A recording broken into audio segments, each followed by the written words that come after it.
Study IQ IAS, अब तैयारी हुई अफोर्डेबल। नमस्कार दोस्तों पीएम मोदी के थर्ड टर्म का ये जो पहला बजट आया है, क्या ये चाइना के लिए बड़ा झटका है? क्योंकि आई डोंट नो आप में से कितने लोगों ने ध्यान दिया, यहाँ पर जब टैक्स के अंदर बदलाव की बात हुई तो आपने देखा होगा निर्मला सीतारमण जी ने जो कॉर्पोरेट टैक्स है फॉरेन कंपनीज के लिए, मतलब फॉरेन कंपनीज के ऊपर जो टैक्स लगता है उसमें यहाँ पर गिरावट की है। और इसका एक बेसिक कारण ये बताया जा रहा है कि चाइना से जो कंपनीज डाइवर्ट हो रही हैं उसको भारत की तरफ अट्रैक्ट करना है, एक बड़ा पॉलिसी हो सकता है। तो इसी के बारे में हम जानेंगे यहाँ पर। इनफैक्ट मैं आपको बता दूं, इकोनॉमिक सर्वे में भी इस चीज को लेकर कहा गया था, तो वो सारी चीजें ओवरऑल कॉन्टेक्स्ट में जानेंगे कि क्या इससे चाइना को हम इंपैक्ट कर सकते हैं। काफी कुछ जानने को मिलेगा, चलिए आगे बढ़ते हैं। लेकिन उससे पहले मैं आप सबको बता दूं कि अगर आप 2025 की यूपीएससी की तैयारी कर रहे हैं, मतलब अगले साल प्रीलिम्स का एग्जाम देने वाले हैं, तो हमारा जो प्रतिज्ञा बैच है इवनिंग वाला, वो स्टार्ट हो रहा है 27 जुलाई से। मतलब 27 जुलाई से यहां पर आप हर रोज शाम को जो लाइव क्लास है वो अटेंड कर पाएंगे। खास बात यह है कि अगर आप 2025 का प्रीलिम्स भी क्रैक कर लेते हैं तो जो पूरा फीस है इसके अंदर वो आपका रिफंड कर दिया जाएगा। तो यहां पर ज्वाइन करने के लिए हमारे वेबसाइट ऐप पर जाइए या फिर कमेंट सेक्शन में लिंक है और आपको यूज करना है ये कोड अंकित लाइव, ताकि आप मैक्सिमम डिस्काउंट हमारे किसी भी कोर्स में पा सकें। और इसके अलावा अगर आप एमसीक्यूज अटेम्प्ट करना चाहते हैं तो मेरे इंस्टा पेज पर जाइए, वहां पर स्टोरीज में जितने भी एमसीक्यूज हैं उसको भी आप अटेम्प्ट कर पाएंगे। तो चलिए शुरुआत करते हैं और सबसे पहले ये देखते हैं कि एग्जैक्टली हुआ क्या है। देखिए यहां पर जो बजट पेश किया गया था निर्मला सीतारमण जी के द्वारा परसों, उसके अंदर यहां पर जो फॉरेन कंपनीज के ऊपर टैक्स लगाया जाता है उसमें गिरावट की गई। ये कहीं ना कहीं एक ऐसी चाल बताई जा रही थी जिसके तहत यहां पर सरकार चाहती है कि जो कंपनीज जो पहले चाइना में थी, जो सोच रही थी कि वो दूसरे कंट्री शिफ्ट हो जाएं, तो उनके लिए हो सकता है कि भारत एक बहुत ही अट्रैक्टिव डेस्टिनेशन बन जाएगा। यहां पर बजट के अंदर मैं आपको बता दूं, एक्सपेक्टेशन यही है कि जल्द से जल्द जो $5 ट्रिलियन इकोनॉमी का गोल है वो अचीव किया जाए। और इसमें मैं आपको बता दूं फॉरेन कंपनीज का बहुत इंपॉर्टेंट रोल होने वाला है। चलो $5 ट्रिलियन इकोनॉमी तो हम बन जाएंगे अगले 1-2 साल के अंदर,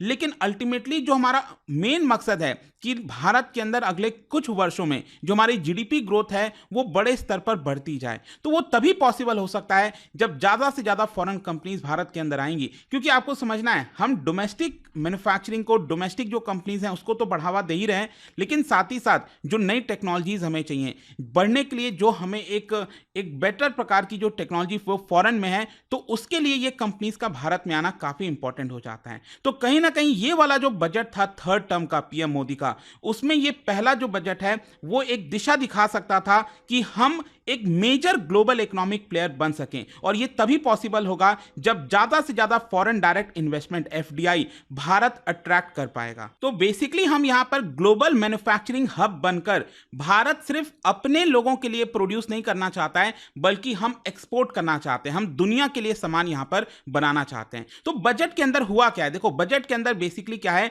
फॉरेन कंपनीज के लिए जो टैक्स है वो 40% से रिड्यूस करके, कम करके 35% कर दिया गया है, ताकि हम और कॉम्पिटिटिव बन सकें। और इसीलिए यहां पर जो एक्सपर्ट्स हैं उनका यह मानना है कि अब भारत के अंदर हाईएस्ट इफेक्टिव टैक्स रेट ये एक्चुअली 43.7% से गिरकर 38% हो जाएगा। मतलब जो भी फॉरेन कंपनी भारत में आ रही है उसके ऊपर मैक्सिमम 38% ही टैक्स लग सकता है, उससे ज्यादा नहीं लग सकता। मतलब भले अगर वो और भी कई चीजों का फायदा उठाएंगे तो उनका टैक्स और कम भी हो सकता है, लेकिन 38% से ज्यादा यहां पर नहीं होगा। और कहीं ना कहीं ये जो रिडक्शन है वो फॉरेन कंपनीज के एडवांटेज में हो सकता है, स्पेशली वो कंपनीज जिनका ऑलरेडी भारत में प्रेजेंस है। जैसे कि भारत में बहुत सारे फॉरेन बैंक्स के जो ब्रांचेस हैं, इसके अलावा इंफ्रास्ट्रक्चर जो कंपनीज हो गई जिनके ऑलरेडी जो प्रोजेक्ट ऑफिसेज भारत के अंदर सेटअप हो रखे हैं, उनको काफी फायदा होगा। फिर काफी हद तक फायदा यहां पर वो कंपनी जो कि शॉर्ट टर्म कैपिटल गेन्स जो है अनलिस्टेड शेयर्स के माध्यम से लेती हैं और भी कई चीजों के माध्यम से जो पैसे कमाती हैं, उनको इसका फायदा हो सकता है। तो क्वेश्चन ये है कि आखिरकार ये इतना मायने क्यों रखता है? देखो पूरे दुनिया में जो ग्लोबल सप्लाई चेन की हम बात करते हैं, और यहां पर जब से चाइना में कोविड को लेकर चर्चा हुआ उसके बाद बहुत से कंपनीज अपने आप को डाइवर्सिफाई कर रहे थे, तो Bharat south east Asian countries के साथ साथ हम भी कोशिश कर रहे थे कि वो कंपनीज चाइना से शिफ्ट होकर भारत आए। तो यहां पर भारत सरकार कोशिश ये कर रही है कि अगले 5 सालों में यहां पर जो हमारा एफडीआई है वो एवरेज में $110 बिलियन से ज्यादा होना चाहिए। क्योंकि अगर आप लास्ट 5 इयर्स देखोगे तो हमारे पास जो एफडीआई आया है पिछले 5 साल में एवरेज में, तो वो $70 बिलियन के आसपास है। लेकिन अगर अगले 5 सालों में एवरेज में $110 बिलियन से ज़्यादा एफडीआई आता है तो ये भारत के लिए काफ़ी अच्छी खबर होगी। इसका मतलब ये हुआ कि भारत में ज़्यादा से ज़्यादा प्लेयर्स आएंगे, फॉरेन कंपनीज आएंगी। साथ ही साथ मैं आपको बता दूं, बजट के अंदर फॉरेन कंपनीज के लिए टैक्स तो कम किया ही गया है, लेकिन इसके साथ साथ जो रूल्स हैं, जो रेगुलेशंस हैं, उसको भी सिंप्लीफाई किया गया है, ताकि जब वो निवेश करने भारत आए तो उनको पेपर वर्क में, मतलब उन सब में ज़्यादा तकलीफ ना हो। यहाँ पर कोशिश यही है कि ओवरसीज मनी को भारत अट्रैक्ट कर रहा है, चीज़ों को प्रायोरिटाइज कर रहा है और प्रमोट कर रहा है, ताकि हमारी जो खुद की करेंसी है वो भी अपने आप में एक ओवरसीज इन्वेस्टमेंट करेंसी के तौर पर देखा जाए। जहाँ तक सवाल है कि आपने देखा होगा, अभी तक हमने मेक इन इंडिया इनिशिएटिव लिया है, इंडस्ट्रियल कॉरिडोर डेवलपमेंट प्रोग्राम लेकर आए हैं, प्रोडक्शन लिंक्ड इंसेंटिव स्कीम, इसमें देखा होगा आपने मोबाइल इंडस्ट्री के अंदर एक बहुत बड़ा, मतलब प्रोडक्शन में बहुत बड़ा उछाल आया है पिछले 5-6 वर्षों के अंदर। इसके अलावा सेमीकंडक्टर मिशन भारत चला रहा है, नेशनल लॉजिस्टिक पॉलिसी भारत ने लॉन्च किया है, और इसकी वजह से कहीं ना कहीं फॉरेन कंपनीज ऑलरेडी अटैक्ट हुई हैं। तो यहां पर टैक्स रेट कम करने की वजह से और ज्यादा ये कॉम्पिटिटिव हो जाएगा और भारत में ज्यादा से ज्यादा कंपनीज आ सकेंगी। जहां तक कंपनीज का सवाल है, अगर मैं आपसे बोलूं कि जो फॉरेन कंपनीज हैं उनका प्लान क्या है भारत को लेकर, तो देखिए आप देख पाओगे यहां पर भारत ने पिछले कुछ वर्षों में, स्पेशली पिछले 2-4 वर्षों के अंदर कई सारे फॉरेन कंपनीज को अट्रैक्ट किया है। जैसे कि यहाँ पर बड़े बड़े कंपनीज का ऑलरेडी प्लान है भारत में कि वो अपने ऑफिसेज खोलने वाले हैं, प्लांट सेटअप करने वाले हैं। चाहे एप्पल की बात करिए, फॉक्सकॉन की बात करिए, या फिर जो ऑटोमोबाइल कंपनीज हैं, जैसे वियतनाम की कंपनी है विनफास्ट, स्टेलेंटिस, ये भी एक मल्टीनेशनल ग्लोबल कंपनी है, ऑटोमोबाइल कंपनी है स्टेलेंटिस। तो ये सब कंपनीज लगातार भारत में ऑलरेडी अपना जो प्रोजेक्ट सेटअप करने के लिए जो इनिशिएटिव लेना था वो ऑलरेडी कर चुके हैं। फॉर एग्जाम्पल अगर हम फॉक्सकॉन की बात करें तो उन्होंने अपना जो इन्वेस्टमेंट है भारत के अंदर उसको डबल करने का निर्णय लिया है कि वो और ज्यादा करेंगे, और जितना ज्यादा वो चाइना से डाइवर्सिफाई कर सकते हैं उसको करने की कोशिश करेंगे। इनफैक्ट फॉक्सकॉन ग्रुप का ही यहां पर ये कंपनी है यूजान टेक्नोलॉजी, उन्होंने अभी जस्ट इसी साल के शुरुआत में 10 साल का लीज लिया है चेन्नई इंडस्ट्रियल पार्क के अंदर वेयर हाउस के लिए, और इसका साइज आप देखिए करीब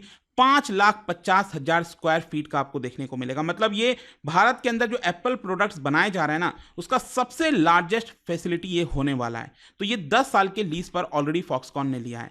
तो अब क्वेश्चन यहां पर यह है कि ये जो इनिशिएटिव्स लिए गए हैं, क्या ये चाइना के लिए बड़ा झटका है? क्या हम ऐसा कह सकते हैं? देखो, अगर आप इकोनॉमिक सर्वे के अकॉर्डिंगली देखोगे तो उन्होंने ये कहा है कि भले ही भारत ये चीज कोशिश कर रहा है एक ऑल्टरनेटिव बनने का, और कुछ हद तक हम कंपनीज को अट्रैक्ट भी कर लें, लेकिन इसका मतलब ये नहीं है कि चाइना के लिए बहुत बड़ा नुकसान होगा। क्योंकि आपको समझना है, चाइना अपने आप में एक बहुत बड़ा पावर बन गया है।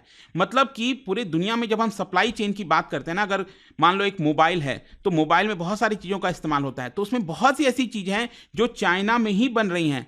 तो चाइना उस ग्लोबल सप्लाई चेन का एक बहुत ही इंपॉर्टेंट हिस्सा है। तो ये कह देना कि यहां पर चाइना को एक बहुत ही ज्यादा नुकसान हो जाएगा, खत्म हो जाएगा, ऐसा भी नहीं है। ऐसा साफ साफ इकोनॉमिक सर्वे में कहा गया, अभी जो 22 जुलाई को आया था। लेकिन स्टिल हमें तो क्या कोशिश करना है कि भारत में हमारा जो एम है क्या है, विकसित भारत का। तो उस विजन के तहत हम अपने डोमेस्टिक मैन्युफैक्चरिंग इंडस्ट्री को भी एक तरह से ज्यादा बेनिफिट देने की कोशिश कर रहे हैं, ताकि उनका जो प्लान है भारत में मैन्युफैक्चरिंग करने का वो लगातार रहे, बरकरार रहे। और यहां पर जो हम स्कीम्स लेकर आए हैं, जैसे make in India, production linked incentive scheme हो गया, ट्रांसपेरेंसी लाया गया है रेगुलेटरी प्रोसेस के इसके अंदर, कंप्लायंस बर्डन को थोड़ा सा कम किया गया है। तो विकसित भारत का जो विजन है उसको कहीं ना कहीं ये सारी चीजें सपोर्ट करती हैं। रिसेंटली जो टैक्स कट किया गया है फॉरेन कंपनीज के लिए, बताया जा रहा है कि विकसित भारत के विजन को और ज्यादा ये पुश करेगा। और एक और बहुत ही इंटरेस्टिंग चीज मैं आपको बताता हूं, अभी रिसेंटली आरबीआई का ही रिपोर्ट आया था, इसमें बताया गया, जून के महीने में ये रिपोर्ट आई थी, उसमें बताया गया कि चाइना के अंदर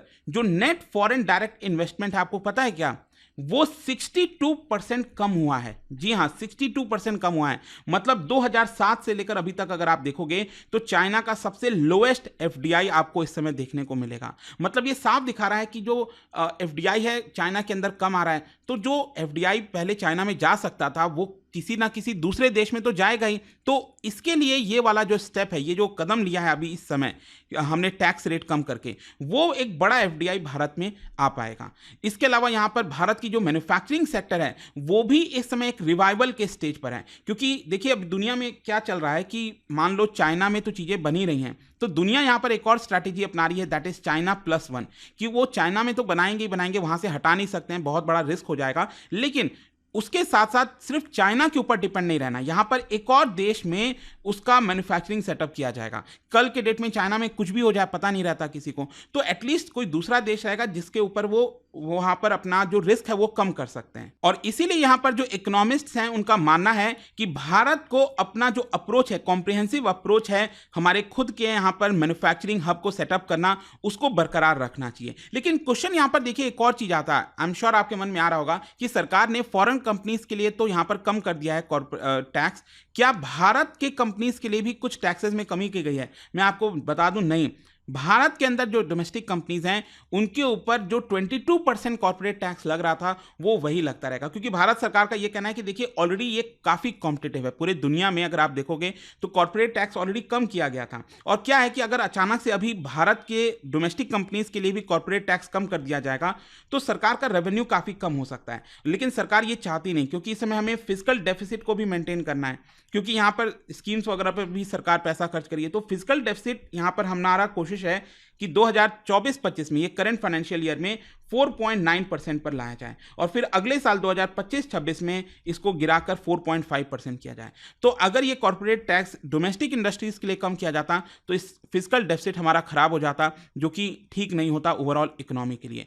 और साथ ही साथ आप देख ही सकते हो कि कॉर्पोरेट टैक्स ओवरऑल जो रिसीट है हमारा, मतलब भारत सरकार के पास जितना भी पैसा आता है उसका एक बहुत इंपॉर्टेंट हिस्सा है। जैसा कि आप देख पाएंगे यहाँ पर कहाँ से कितना % पैसा आ रहा है अलग अलग सोर्सेज से, तो सबसे ज़्यादा तो ऑब्वियस सी बात है, एक तो बोरोइंग वगैरह सरकार करती है, बाकी के लाइबिलिटीज़ हैं 27%। लेकिन टैक्सेस के मामले में आप देखिए सबसे ज़्यादा इनकम टैक्स, जो पर्सन इनकम टैक्स होता है वहाँ से आता है 19%, फिर GST और बाकी के टैक्सेस 18%, और जो कॉर्पोरेट टैक्स है जिसकी हम चर्चा कर रहे हैं अभी, वो भी लगभग 17% बनता है। तो यहां पर अगर कॉर्पोरेट टैक्स कम किया जाता तो ओवरऑल जो पैसा है, रेवेन्यू है सरकार का, वो काफी कम हो सकता था। ऑल्दो मैं आपको बता दूं 2019 में ही जब लोकसभा का चुनाव हुआ था उसके जस्ट बाद ही यहां पर सरकार ने जो कॉर्पोरेट टैक्स है उसको 30% से 25% किया था। तो लेट्स सी, अब देखते हैं कि सरकार का ये जो कदम है फॉरेन कंपनीज के लिए टैक्स कम करना, क्या ये भारत को एक बहुत बड़ा पुश दे सकता है? क्या चाइना के लिए बड़ा झटका हो सकता है? आपका क्या सोचना है इसको लेकर कमेंट्स में जरूर बताइएगा मुझे। जाने से पहले एक इंटरेस्टिंग क्वेश्चन, क्या बता सकते हो इनमें से किनके द्वारा भारत का पहला जो इंडस्ट्रियल पॉलिसी है इंडिपेंडेंस के बाद वो डिक्लेयर किया गया था? इसका राइट आंसर आप सबको पता है, मेरे इंस्टाग्राम पर तो मिलेगा ही, वहां पर अगर आप नहीं हो कोई बात नहीं, टेलीग्राम से ले सकते हैं इसका सही उत्तर। मैं कई सारे जो MCQs हैं वो यहाँ पर स्टोरीज में डालता रहता हूँ। अगर आपको PDF चाहिए तो टेलीग्राम पर आइए, अलग अलग सोशल मीडिया पर आप जुड़ पाओगे। और जैसा मैंने आपको बताया, अगर आप UPSC की तैयारी कर रहे हैं, कोई भी बैच चाहते हैं, you can simply use this code Ankit live to get maximum discount. And I hope कि वीडियो आपको पसंद आया होगा। मिलता हूं आपसे next time. Till then, thank you very much, see you soon. Study IQ IAS, अब तैयारी हुई अफोर्डेबल।